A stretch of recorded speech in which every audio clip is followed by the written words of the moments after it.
All right, ladies and gentlemen, welcome back to the program this morning. So we got some new economic numbers, some new jobs numbers, employment numbers that came out a couple of days ago. So I wanted to turn to Dr. Michael Pakko. He is an Arkansas economist extraordinaire, if you will. Also with the UALR, Arkansas Economic Development Institute. Dr. Pakko, how you doing, sir?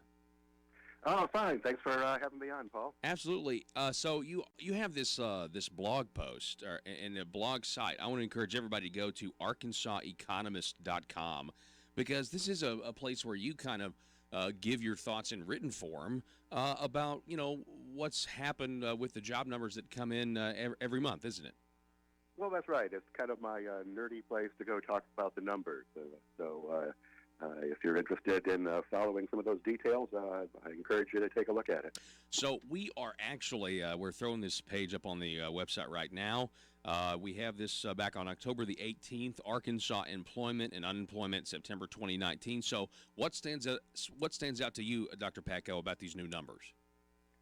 Well, I think one of the things that's interesting is that every month the news media trumpets the change in the unemployment rate or lack thereof, and this time around was no different. The unemployment rate increased from 3.4 to 3.5%.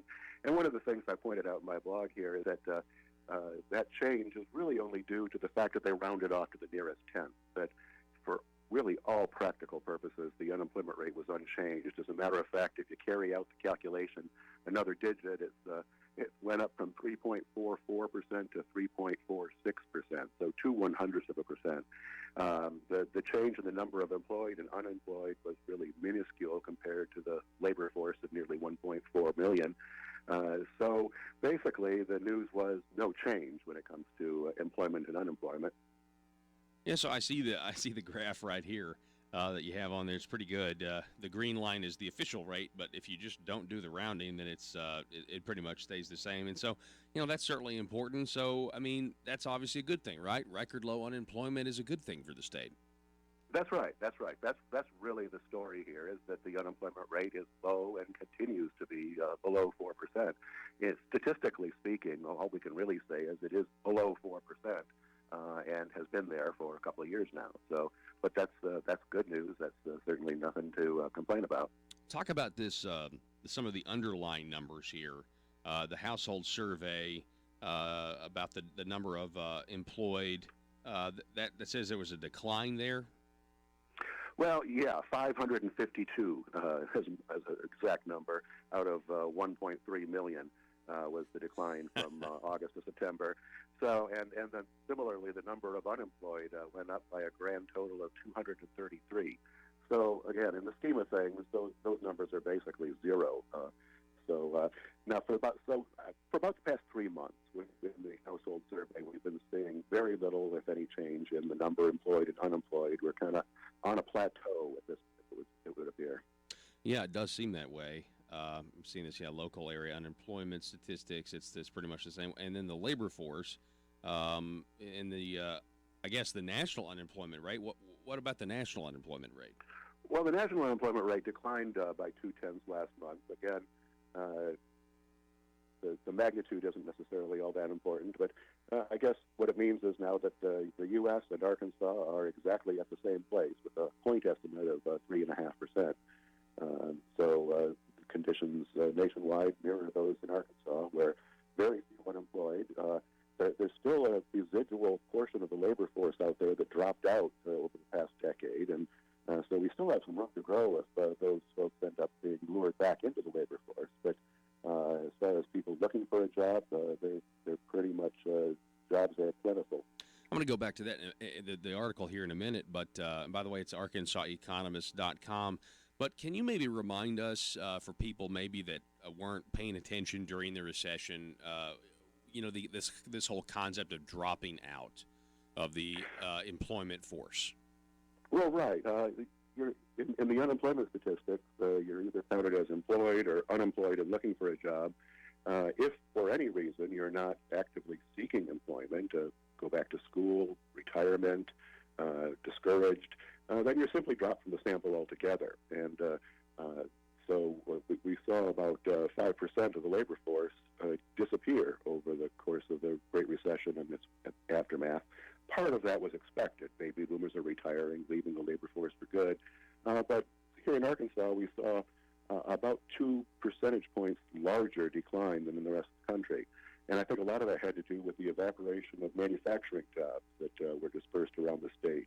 And we're seeing a little bit of a resurgence there, which is good news. But there's still some slack out there of people who simply aren't counted in the employment and unemployment statistics from the household survey. On the payroll side, it's different. We're seeing growth there. When we ask employers to report the number of hires they've made, we're seeing pretty good growth on that side of the ledger. Yeah, I see here on the payroll employment, the report on non-farm payroll employment for last month showed an increase of 1,600 employees from August to September. That's got to be a good sign. So what industries are we talking about there?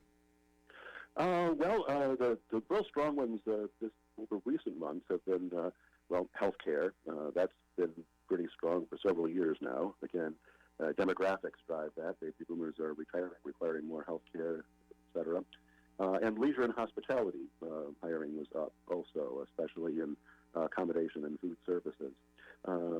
Business and professional services has also been one of the stronger areas in this economic expansion, but that's shown considerable weakness in recent months, largely in the administrative and support services area, which a lot of temporary workers are there. So if we're seeing a little bit of slack in demand for workers, that's probably the first place it would show up, where employers are not hiring as many temp workers. I also see construction here is one of these, and I feel like that's a good sign. I will remember anytime I have these little random bits of information that pop into my head about previous political discussions. But I remember back when they were trying to build the Keystone Pipeline under the Obama administration, people were talking about how many jobs it would create, and the president said, "Well, yeah, those are just construction jobs; they're temporary jobs." And I was just like, "Well, that's what the entire construction industry is. You always build something and move on to something else." That's right. It's temporary until the next project comes along. But there are some big projects going on in the state right now that's helping to support construction employment, and also the weather matters too. For the time of year, we had some pretty good weather in September. That helps keep construction workers on the job and keeps things moving along. And both construction and manufacturing were areas where we saw a lot of weakness during the Great Recession and the early years of this expansion. So the fact that we're seeing positive year-over-year growth in those two areas is a really good sign. We're talking with Dr. Michael Pakko, Arkansas economist. We're talking about these recent numbers that came out. So all in all, I mean, I'm looking at just this line here, the non-farm payroll employment, and really just all the graphs are pretty much, they're trending in the right direction. They're trending where we want to see things go. And I think we might have talked about this last month. There does seem to be some people on the political spectrum, they're kind of hoping the economy takes a downturn so it'll affect the 2020 election. Have you heard this philosophy? Well, yeah, that's always a factor. I think political bias sometimes comes into play when economists are looking at the outlook for the economy, and if for no other reason, just to speculate as to how it might affect the upcoming elections. There are some signs of weakness, at least in the national economy. The spreads on different maturity of bonds, for instance, things like that. But here in Arkansas, we've seen fairly steady, albeit modest growth since about 2014. I really don't see any big shocks on the horizon. Of course, those are sometimes very unexpected. So, unless the national economy turns down and pulls us down with it, I think continued modest growth is the outlook for Arkansas. Yeah, and that's definitely got to be a good thing. So can I ask you one more question on the national front of things? Sure. These record low unemployment numbers for minorities. And you also mentioned manufacturing, that's making a resurgence. This is something that, people have looked at as something that needed to be corrected for a long time. And I know it's speculative, but why do you think now? Why do we have these record low unemployments in minority communities now? Well, I think it's really record low unemployment across the board. And so this is an expansion in which pretty much everyone is experiencing some of the benefits of economic growth. Some other measures, wage growth, compensation, may not be as robust as we'd like to see, but at least it seems that those who are seeking employment are finding jobs.